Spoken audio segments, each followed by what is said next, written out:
నిన్నటి current affairs లోని చివరి ప్రశ్నకు సమాధానం. ల్యాండ్ ఆఫ్ వైట్ ఎలిఫెంట్స్ అని ఏ దేశాన్ని పిలుస్తారు? థాయిలాండ్ దేశాన్ని ల్యాండ్ ఆఫ్ వైట్ ఎలిఫెంట్స్ అని పిలుస్తారు. థాయ్ సంస్కృతిలో తెల్ల ఏనుగులకు చాలా ప్రాముఖ్యత ఇస్తారు. వాటిని రాజు శక్తికి, దేశ సంపదకు చిహ్నంగా భావిస్తారు. అందుకే ఈ దేశానికి ఆ పేరు వచ్చింది. ఇక మొదటిది, న్యూఢిల్లీలో దక్షిణాసియా టెలికమ్యూనికేషన్ రెగ్యులేటర్స్ కౌన్సిల్.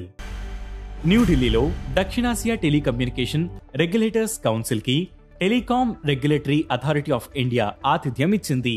ఈ కార్యక్రమాన్ని ఆసియా పసిఫిక్ టెలికమ్యూనిటీ నిర్వహించింది. ఏపీటీ అనేది ఆసియా పసిఫిక్ లో ఇన్ఫర్మేషన్ అండ్ కమ్యూనికేషన్ టెక్నాలజీ అభివృద్ధిని ప్రోత్సహించడానికి 1979లో స్థాపించిన ఇంటర్ గవర్నమెంట్ ఆర్గనైజేషన్. ఇక రెండవది, SWCS పోర్టల్లో wine opening permission. Single window clearance system పోర్టల్లో వైన్ ఓపెనింగ్ పర్మిషన్ మాడ్యూల్ను బొగ్గు మంత్రిత్వ శాఖ ప్రారంభించింది. బొగ్గు గనులను తెరవడానికి కావలసిన అనుమతి ప్రక్రియను ఇది సులభతరం చేస్తుంది. పెట్టుబడులు ప్రోత్సహించడం, బొగ్గు ఉత్పత్తిని పెంచడం దీని లక్ష్యం. ఇక మూడవది, ఉత్తరాఖండ్ లివబిలిటీ ఇంప్రూవ్మెంట్ ప్రాజెక్టుకు $200 మిలియన్ రుణం.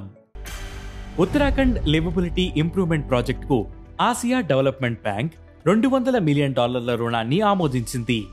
ఈ ప్రాజెక్ట్ ఉత్తరాఖండ్లోని హల్ద్వానీ, చంపావత్, కిచ్చా, కోట్ద్వార్, వికాస్ నగర్లో నీటి సరఫరా, పారిశుద్ధ్యం, డ్రైనేజీ, వరద నిర్వహణ వంటి మౌలిక సదుపాయాలను మెరుగుపరుచుతుంది. ఇక నాల్గవది, లాంగ్ రేంజ్ క్రూయిజ్ మిసైల్ ను పరీక్షించిన డిఆర్డిఓ. ఒడిశా తీరంలోని చాందీపూర్ ఇంటిగ్రేటెడ్ టెస్ట్ రేంజ్ లో long range land attack cruise missile తొలి ప్లాంట్ టెస్ట్ ని డిఆర్డిఓ విజయవంతంగా నిర్వహించింది. ఈ టెస్ట్ లో radar, electro optical tracking system, telemetry వంటి సెన్సార్ల ద్వారా క్షిపణి పనితీరును పర్యవేక్షించారు.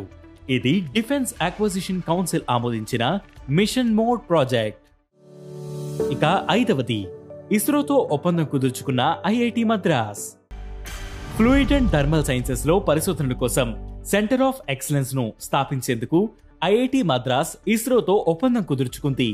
ఈ సెంటర్ ఏర్పాటు కోసం ఇస్రో 1.84 కోట్ల స్పీడ్ ఫండింగ్ ను రిలీజ్ చేసినట్లు తెలిపింది.